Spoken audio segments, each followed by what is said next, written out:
Alright, here's a color theory cheat code with Datura AD. I'm going to show you the specific colors to use in what order, and hopefully, you as a hobbyist or as a student artist will be able to apply that to your own art style, and you can make some nice, vivid, chill paintings. The clouds, I'm going to keep simple for this piece. I'm doing a cumulonimbus cloud, aka a thunder cloud. The foreground's also going to be pretty simple. But this really isn't about what I'm making, it's the colors. So, do whatever the hell you want for the clouds, whatever the hell you want with the foreground. This is about the colors.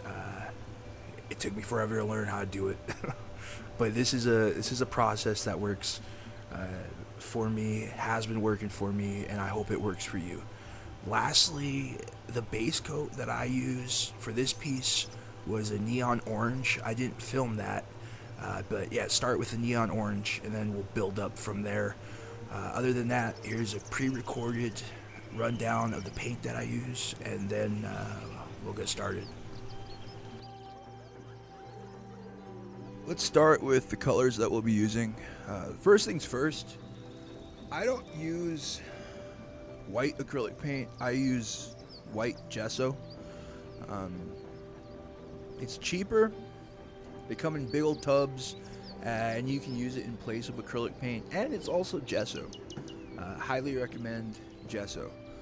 Next up, we got, in order of how this color palette works, it starts over here with neon orange. Then we'll start with the clouds. That's going to be gesso and a little bit of this yellow medium. After that, we're going to color the sky with this light blue permanent and a little bit of this viridian. From there, we're going to color the foreground with some fluorescent pink. On top of that, we're going to add a layer of cerulean blue. When we move on from there, we'll do the foreground and the grass. And when we do that, we're going to use phthalo green, hooker's green, or you can use, alternatively, grass green. That's going to be the Master's Touch brand. And a little bit of yellow green. Lastly, we're going to go to the focal point, which is going to be, in this painting, a bison. We're going to use burnt sienna as well as burnt umber. On top of that, we're going to use a little bit of a gel pen, a permanent marker, and a ballpoint pen.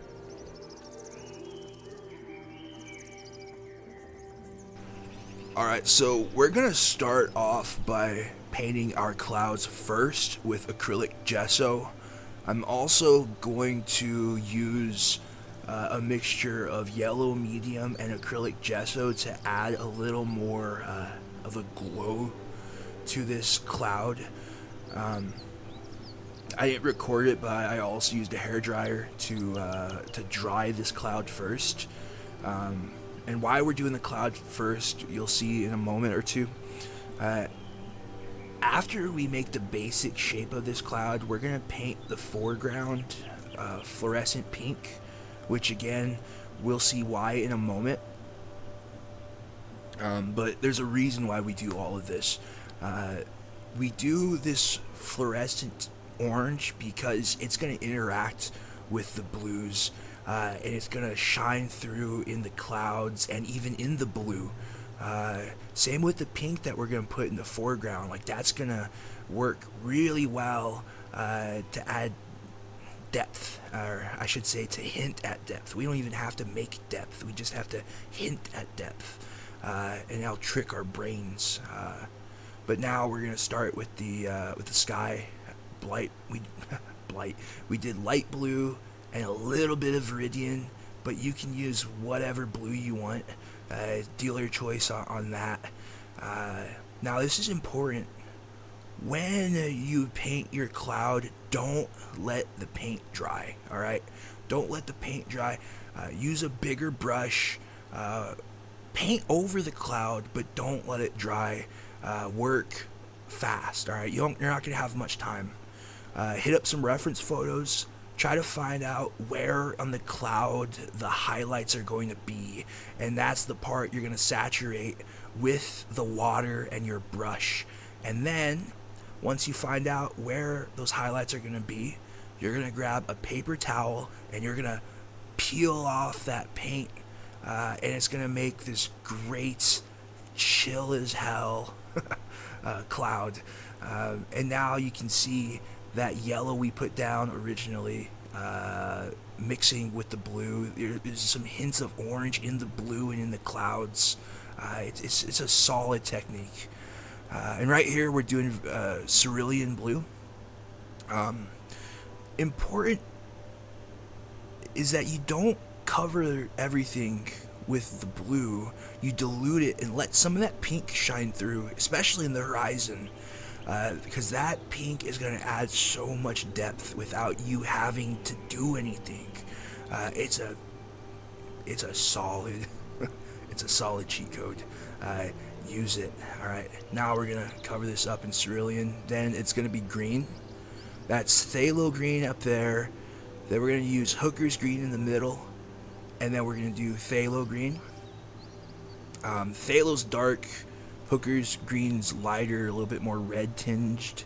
Now we're gonna mix yellow green with the phthalo green, and we're gonna blend our foreground and our background together so it doesn't look as layered up. That's something I consciously have to work on with pretty much every painting. If I'm not careful about it, my foregrounds will just look like just chunks on top of chunks horizontally. It's a whole thing. And honestly, that's pretty much the entire process with these colors. If this is your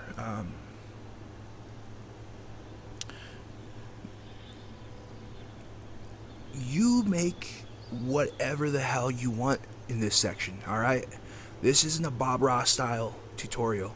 All right, I'm not here to teach you how to do anything specifically. I highly recommend getting some reference photos, wherever the hell that's from. Whatever you want, man. Just make whatever the fuck you want, and it's gonna look great. With that said, some shorthands for my style is that I'm gonna throw a spooky animal in this, and that's gonna distract you. Because if you look at the clouds, that's not what clouds look like. If you look at the horizon, those hills and the badlands in the horizon, that's not what that looks like. And if you look at the animals, that's not what animals look like. No singular part of what I make is realistic. It's all, I'm tricking the eye. So we're going to focus on this diseased looking bison, and that's going to be enough to distract us from the from the lack of realism. If you look at my bison, my elk, my horses, my wolves, none of those look like real animals. They're not supposed to. I think that's why what I like the most about my style is that you don't have to be good at anything. I throw animals in my pieces. You could throw, a spooky guy in a cloak. You could use all of this as a background, and you do like a spooky guy in the foreground. You could forego the spooky zombie animal and throw in a bunch of flowers, or you could throw in a bunch of wooden crosses and turn this into a cemetery, or you could just do it like a standard landscape and just start painting trees here. The important part is that you understand the process needed to build up these colors. because this is gonna save you so much time. I mean, this took me literally years. I learned color palette. I learned how to use color piece by piece over 7 years, by trial and error. So this is, I mean, it's not much, but it took forever. Yeah, I mean, that's mostly it. I hope you can incorporate this into your own style, and you make some great shit. 'Cause that's what it's all about. Alright, so for this specific painting, as I was painting this, I was looking through my viewfinder, and I kept seeing these little dots. I was like, oh, those are flowers. Obviously, those are fucking flowers. We're gonna throw some flowers into this thing. So I threw a bunch of flowers in. Let's make it pretty. Make it pretty. As far as the landscape itself, when I paint these, I grew up in rural South Dakota, so I know what a grassland type area would look like. So I'm usually just trying to recreate that. Here's another shorthand that I'll use. I'll throw a moon up there. I'll throw a floating casket in the sky. Yet again, that's just to distract you. If that moon wasn't up there, that blue sky would look really, really empty.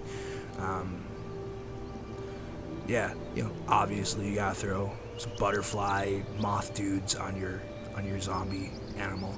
But yeah, that's it. I hope you can use this color palette and make some cool stuff. Peace.